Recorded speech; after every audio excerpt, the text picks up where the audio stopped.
ያለው አገልግሎት አግኝተው በደንብ ቢዝነሳቸውን ራን ማድረግ የሚችሉ ምናልባት የህዝብ አስተያየት መሰብሰብ የምትችሉ ከሆነ እንደ ግለሰብም በተለይ ቀደም ሲል ባንኮችን ማንስተይ ስለነበር ባንክ ላይ በቀን ውስጥ 2-3 ኔትወርክ የለንም።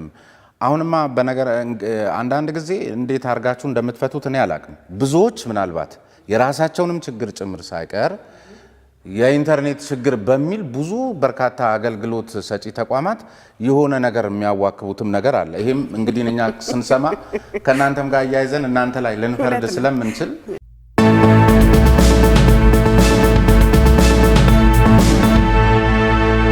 የዛሬው ጉዳያችን ኢትዮ ቴሌኮም ነው። እንግዳይ ደግሞ ወይዘሪት ፍሬህይወት ታምሩ የኢትዮ ቴሌኮም ዋና ስራ አስፈጻሚ።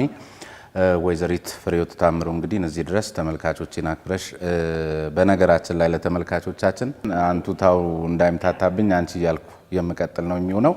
ስለዚህ በተመልካቾች ስም እጅግ ከልብ ነው የማመሰግነው። እንኳን ደህና መጣሽ። እንኳን ደህና ቆየህ ስሜነህ። እኔም በጣም አመሰግናለሁ። በቅድሚያ ግን ብዙ ፕሮግራሞችን ስላስተላለፍኩብህ ይቅርታ ጠይቃለሁ። አይ ሆፕ የኩባንያችን እንቅስቃሴ እንግዲህ በሚዲያ አንተም የተከታተልክ እንደሆነ ተስፋ አደርጋለሁ። ከዛ ጋር በተያያዘ ብዙ የፕሮግራም ስለዚህ ጉዳያችንም ከሱ ይጀመር። አንዱ በጣም አጥፍቶሽ የነበረው የዚህ የፎርጂ ማስፋፊያ ስራዎች በስፋት በተለያዩ የሀገራችን ክፍሎች ላይ እሱ ዘመቻ ይመስለኛል በተለያየ ጊዜም በስልካችን ላይ ደርሰናልና እሱ ነገር እንዴት ነው በተለይ እንደው በአንድ ጊዜ በጣም የተጧጧፈ ነበርና ደግሞ በምርጫ ዋዜማ ነበር። እንደሱ አይነት ትርፍ ይኖረው ይሆን ወይስ ምንድነው የሚል ነገር ሲነሳ ስለነበር ከሱ በጣም አመሰግናለሁ። ኢንፋክት ከምርጫ ጋር ምንም የተያያዘ ጉዳይ የለውም። ይሄ እውነታውን ደንበኞቻችንም ይረዳሉ ብዬ ተስፋ አደርጋለሁ። እኛ ኢትዮ ቴሌኮም የቢዝነስ ተቋም ነው። ስለዚህ የ3 ዓመት ስትራቴጂ ቀርጸን ለዚህም ደግሞ በተለይም የኔትወርክ ሽፋናችን ለማስፋት ስራዎችን እየሰራን ነበር። በጣም ጥሩ ነገሩ ለህዝባችን ለደንበኞቻችን ሁሉ አስቀድመን ስትራቴጂያችን ምን እንደሆነ ብሪጅ የተሰኘ ድልድይ የተሰኘ የ3 ዓመት እቅድ ስንዘረጋ ለህዝብ ይፋ ስናደርግ አንደኛው የትኩረት አቅጣጫችን የኔትወርክ ሽፋናችን ማስፋት ነው። በዚህም ደግሞ የኔትወርክ በተለይም የኢንተርኔት ደንበኞቻችን ቁጥርና እንደዚሁም ተጠቃሚነታቸውን ለማስፋት የፎርጂ ኔትወርክን ማስፋፋት ከአመት በፊት አንዳንድ ቦታዎች ላይም ስንዘዋወር ሚዲያ አካላትም እንደዚህ ስትጠይቁኝ ከአዲስ አበባ ውጪ ፎርጂ ሊስፋፋ ነው ይባላል ሲባል አዎ እውነት ነው በእቅዳችን በስትራቴጂያችን ውስጥ አለ ብዬ ነበርና ያንኑ ነው ተግባራዊ ስናደርግ ያያችሁን። ከምርጫ ጋር ምንም የተያያዘ ጉዳይ የለው። ፎርጂን ማስፋፊያ በማድረግ ደግሞ የተፈጠሩ ክፍተቶችን ለማካካስም ጭምር እንዲረዳን ቼክ እያረጋችሁ ነው። ጥራቱ ላይ ማለት አሁን አዲስ አበባ ከተማ ላይ በራሱ አንዳንድ ጊዜ የዚህ አሰራር ስርዓታችሁ አዲስ አበባ ላይ ኔትወርኩን ከሚያጨናንቁባችሁ ዋነኛ ምክንያቶች መካከል አንዱ የተተከለው ኔትወርክ ወደ ለ1.5 ሚሊዮን ምናምን እንደዚህ የሚሆን ነገር ግን የተጠቃሚው ብዛት ጫና እንደሚፈጥር አይነት ነገር ነውና መጀመሪያ እሱን ማስተካከል አይሻልም ነበር ወይ? አሁን በርግጥ ይሄ ሁሉ በተለይ በዚች 2 ወር ውስጥ ይመስለኛል በጣም በስፋት የኔትወርክ ማስፋፊያ ስራ እየተሰራ ነውና በተግባር እውነት ፎርጂን እየተጠቀሙበት ነው። የሄዳችሁ አካባቢዎችስ እንደዚህ ከስማርትፎን አጠቃቀም ጋር በተያያዘስ ግንዛቤው አለ? እንደዚህ አይነቶቹን ነገሮች በማሰብ ነው ምናልባት ለሌላ እይታ ለሌላ ገጽታ ነው በሚል ሰው የሚያነሳውና እስቲ እዚህ ላይስ ምንድነው? በጣም ጥሩ ጥያቄ ጠየቀኝ። በጣም አመሰግናለሁ። በዋናነት የኔትወርክን ማስፋፊያ የምናደርግበት በተለይም ኢንተርኔት ዘመኑ የዲጂታል ኢኮኖሚ ነው። ሀገራችንም የተያዘችው የቀረጽነው እንደ ሀገር የቀረጽነው ስትራቴጂ ዲጂታል ኢኮኖሚ ነው። ዲጂታል ኢኮኖሚን ከሚያሳድጉት በዋናነት የጀርባ አጥንቱ ኢንተርኔት ነው። ኢንተርኔት ባልተስፋፋበት ዲጂታል ኢኮኖሚ ብለን ማውራትም አንችልም። ስለዚህ የኢትዮ ቴሌኮም ድርሻ እንደ መንግስት የልማት ድርጅት አንዱ ይህንን የኢኮኖሚ እንቅስቃሴ ማሳለጥ፣ መደገፍ፣ ማፋጠን ይጠበቅበታል የመሰረተ ልማቱን በማስፋት። ስለዚህ ቀደም ብሎ የነበረን የፎርጂ ኔትወርክ በአዲስ አበባ ላይ ሊያውም በአዲስ አበባ ላይ በጣም በውስን ቦታዎች ሆትስፖት የምንላቸው ከፍተኛ ኢንተርኔት ፍላጎት አለ በተባሉበት ቦታዎች ነው የነበረው። ይሄ በፈረንጆቹ አቆጣጠር በ2015 ተግባራዊ የተደረገ ነው የነበረው በጣም በውስን ቦታ። በባለፈው 3 ዓመት በሰራ ነው ስትራቴጂ ግን አሁን በማጠናቀቂያችን አዲስ አበባ ሙሉ ለሙሉ 100% ማለት ነው ፎርጂ ከቨሬጅ ኖሮናል። ከፎርጂ ከቨሬጅ ባሻገር አድቫንስድ ፎርጂ የምንለው የ3G 14 እጥፍ ፍጥነት ያለው ማለት ነው በአዲስ አበባ ላይ ተግባራዊ ያደርገናል። ይሄን ያደረግነው በ2020 ነው። በባለፈው አመት ተግባራዊ ያደርገናል። አሁን ደግሞ ከየካቲት ጀምረን እንዳስተዋላችሁት በ68 ከተሞች ከአዲስ አበባ ውጪ ለኛ በዚህ በጀት ዓመት በተለይም በባለፈው 3 ዓመት ካደረግነው ኩባንያችን የኔትወርክ ማስፋፊያ በስትራቴጂው ከያዘው እቅድ አንዱ የኔትወርክ ማስፋፊያን ማድረግ ነው። ስለዚህ የተሳካ ስራ ሰርተናል ብለን የምናስበው ገቢያችንም እንዲያድግ ምናልባት ከ2018 አሁን ያጠናቀቅነው የበጀት ዓመት 56.5 ቢሊዮን ገቢ አግኝተን ያጠናቀቅነው። ግን እዚህ ላይ ይሄ አፈጻጸም በእርካታም ነው እንጂ መገለጽ ያለበት በገቢ ብቻ ነው ወይ? ብዙ ጊዜ ትርፋችሁን ስትናገሩ ከትርፉ አኳያ ምን ያህል ተጠቃሚ እንዳለ የሚያመላክት ነገር ሊመስል ይችላል። ግን ከእርካታ አኳያ አሁን ለምሳሌ ከኢንተርኔት ጋር የአንድ ሀገር ኢኮኖሚ ማለት ኢንተርኔት ነው። አሁን ያለው ጉዳይን እያነሳሽው ነበርና የኢንተርኔቱ አንደኛ አስተማማኝ አይደለም። አንድ ነገር ጀምረሽ አያስጨርስም። ከዚያ ባሻገር ደግሞ ከሱ ጋር የተያዙ ችግሮችን ለመፍታት ወደ እናንተ አገልግሎት መስጫ ማዕከላት የሚመጡ አካላት በጣም ሰፊ ውጣ ውረድ ውስጥ ነው የሚገቡት። አንዳንዶቹ ህንፃዎች ራሱ አከራይን ታሳቢ አድርገው አከራይን ነው ተከራይን ሳይሆን አከራይን የተከራይን ደንበኞች ነበር ታሳቢ ማድረግ ሲገባቸው በዚያ መልክ ያሉ አሉና በተለይ የውጭ ኢንቨስተሮች ሲኖሩ የመሰላቸት ከዚያም ደግሞ ገጽታን የማጥፋትና ወደ ሀገራቸው ሲመለሱ እንደዚሁ ለሌሎች ለቱሪዝሙም እንደዚህ ወደ ቤተሰባቸው እንኳን ሲመላለሱ እንደሱ አይነት ነገር ስለሚገጥማቸው በጣም አስቸጋሪና በጣም መሰረታዊ የሆኑ ግን ያላያቸዋቸው ቦታዎች ሰፊ ናቸውና እሱን እያጠሩ መሄድ አይሻልም ወይ? በብሩ ብቻ የሆነ ነገር አትራፊነታችሁንና አፈጻጸማችሁ ውጤታማ መሆኑን ለመግለጽ ለምንድን ነው የሚሞክረው? የፎርጂውን ማስፋፊያና ገቢውን ለማያያዝ በምክንያትና በዓላማ የተደረገ ማስፋፊያ ነው፣ ቅንጦትም አይደለም። ኢንተርኔት አሁን ላይ እንደጠቀስከው አሁን ኮንትራዲክት የሚያደርግ ጥያቄ ነው። አንድም የጠየቀኝ ለምን ጥራት ላይ ብቻ አትሰሩም?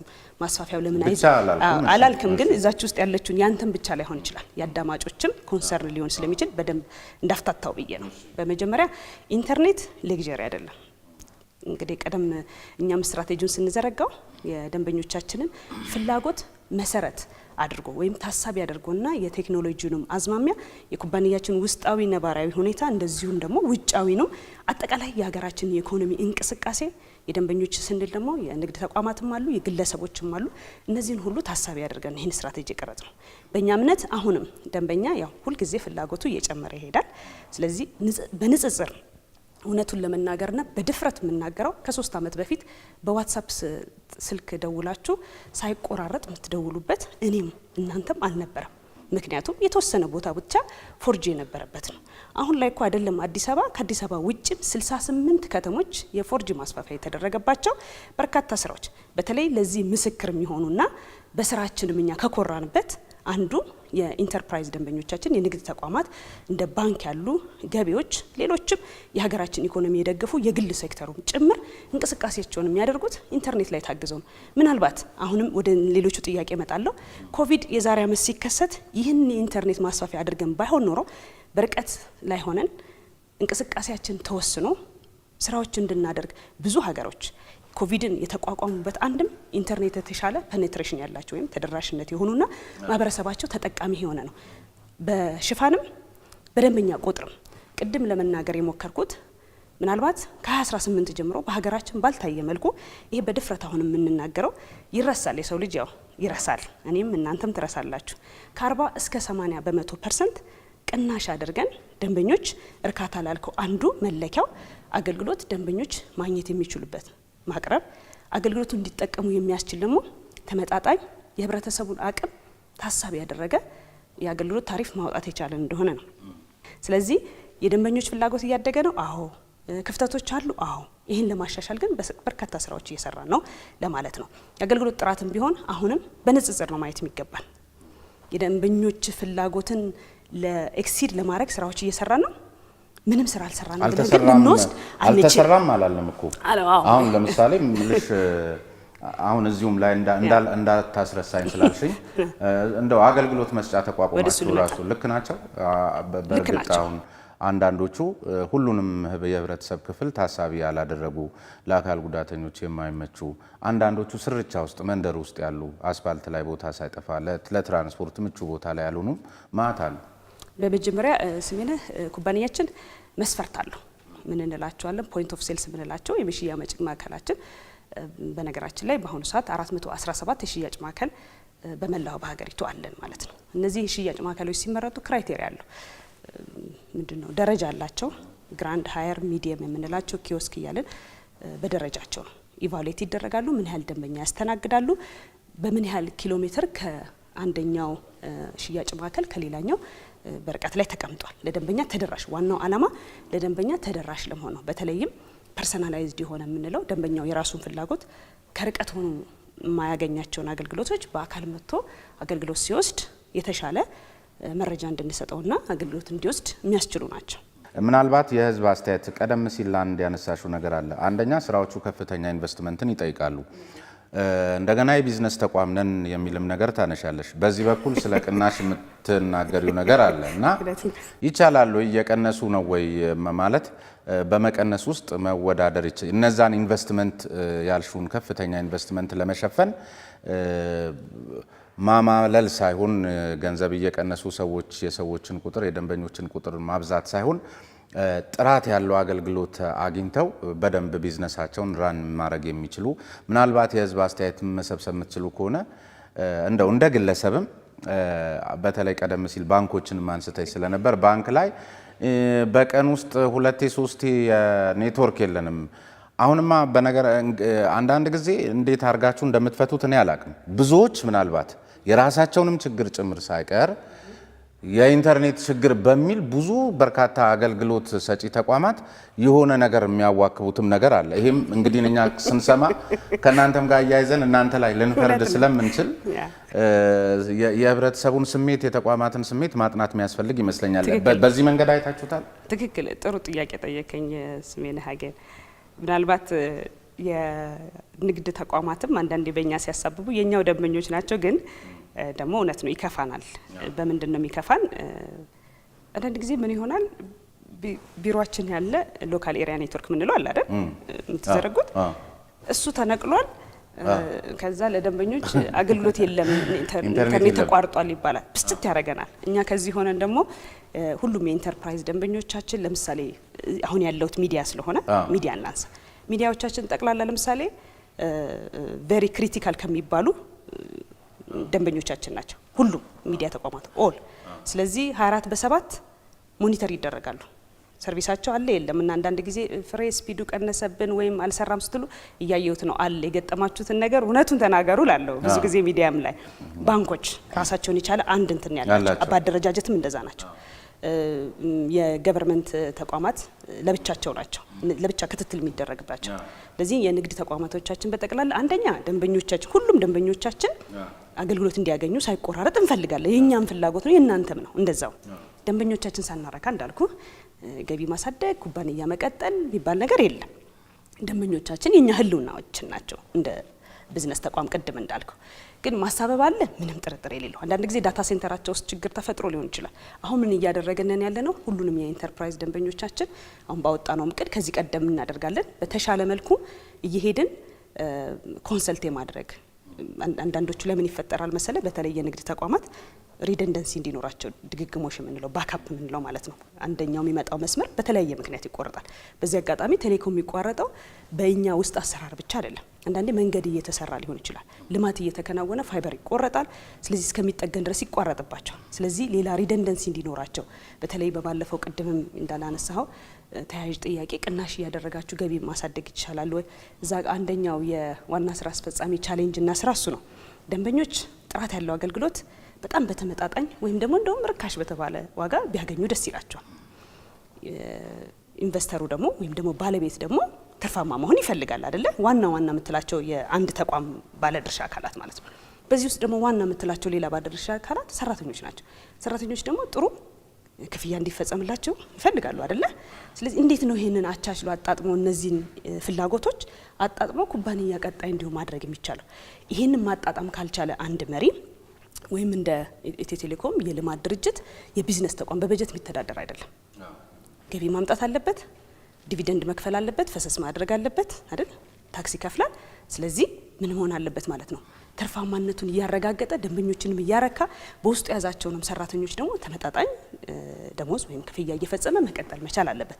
የማንኛውም ይመስለኛል የቢዝነስ ተቋም የአንድ ሲኢኦ ዋና ስራ አስፈጻሚ ዋናው ስራና ፈታኙ ወይም ቻሌንጁ ይሄ ነው ብዬ አስባለሁ። እስካሁን በመጣንበት ሂደት ይህንን ለማጣጣም ለማቻቻል ችለናል ብዬ አስባለሁ። ለመቋቋም ካስቻለን አንዱ ይሄ ነው። ብሮድባንድ ላይ ቅናሽ በማድረጋችን አሁን ብዙ ባንኮቻችን ምን ያደርጋሉ? ባካፕ ይወስዳሉ። አንድ መስመር ሳይሆን 2 ባካፕ ይወስዳሉ። ወይም ሰርቪስ ሌቭል አግሪመንት የምንለው አገልግሎት እንዳይቋረጥባቸው ሌላኛውን መስመር እንዘረጋላቸዋለን ማለት ነው። ለሱ አስፈላጊውን ክፍያ ከፍለው ለዛም በጣም ውድ ስለነበርን ከዚህ ቀደም አይወስዱም ነበር። አሁን እየወሰዱ ናቸው። የመቆራረጡ ነገር አስተውላችሁት እንደሆነ እንደው እውነታውን ለመነጋገር ቀደም ካለው ጊዜ በንጽጽር አሁን ብናየው በጣም የተሻለ ነው። በአንድ ዝም ብሎ ለሰው ለማሳየት ቀን በቀን መቼም መንገድ አይሰራም፣ ቀን በቀን ፋይበር አይቆረጥም፣ ቀን በቀን አይሰረቅም። ነገር ግን እሱን ሁሉ ከግምት ውስጥ ከተን ህብረተሰቡ ምናልባት በስፋት የሚገለገለው ባንክ አካባቢ ላይ ስለሆነ ኤቲኤም ላይ ስለሆነ ባንኮች በቀን ከ6 ከ7 ጊዜ በላይ የኢንተርኔትን መጥፋትን በምክንያትነት ቢያነሱ የናንተ ነው ብሎ መውሰድ አይቻልም? አይቻልም። 100% በማስረጃ ስለዚህ አንዳንዱ የእውቀት ያቅሙን ችግር እናንተ ላይ አይ በሪፖርት ማውጣት መስጠት እንችላለን። በመጀመሪያ በፍጹም ባንኮች ቨሪ ክሪቲካል ከስተመር ከሚባሉት ውስጥ ናቸው እና 24 ሰዓት ሞኒተር የሚያደርግ ቲም አለ። ፈጽሞ እነሱ ሳያዩት ነው ችግሩን ለመፍታት አሁን ላይ አሁንም መሰረተ ልማት ላልከው ለምሳሌ በመንግስት የተያዙ 74 ፕሮጀክቶች በሀገሪቱ ጠቅላላ አሉ። እዚህ በመንገድ ልማት እየተደረገ ያለ እነሱ ምንድነው የምናደርገው? ግን ይሄ በቃ የዕለት ተዕለት ምክንያት አይሆንም። ምክንያቱም ብዙ ጊዜ የሚማረረው ሰው እዚህ አካባቢ ላይ ስለሆነ አብዛኛው ማህበረሰብ ግልጋሎት የሚፈልግበት ቦታ ላይ ሽማግሌዎቹም ለምደውታል። በቃ በኢንተርኔት የለም አሉ ሰደዱን የሚል ነገር አለና እኔ በዚህ አጋጣሚ እንደውም የኢንተርፕራይዝ ደንበኞች እንደባካችሁ በእኛ ባታሳብቡ ደስ ይለናል። እንደምታውቁት ከፍተኛ ጥረት እያደረግን ነው ፍላጎታችሁን ለማርካት። ሰርቪስ ሌቭል አግሪመንት አዲስ ያመጣ ነው። ከዚህ ቀደም ያልነበረው በጣም ስትወተውቱኝ የነበረ እኔ ስመጣ አካባቢ ታስታውሳላችሁ። እሱን አገልግሎት ተግባራዊ ያድርገናል። ይሄንን ተገዝታችሁ ባካፕ ተጠቅማችሁ ፎርጂም ለባካፕ አሁን እየገዛችሁ ናችሁ ያላችሁት። ስለዚህ የራሳቸውን የብቃት ጉዳይ በእናንተ ላይ ያላኩ ነው። ያው እሱ ለማለት በነገራችን ላይ ሳትከፊ ማስታወቂያም ሰርተሻል። የራስሽን ካሜራ እያየሽ እኔ ምን ማረ እንደ አስፈላጊ ነው ብዬ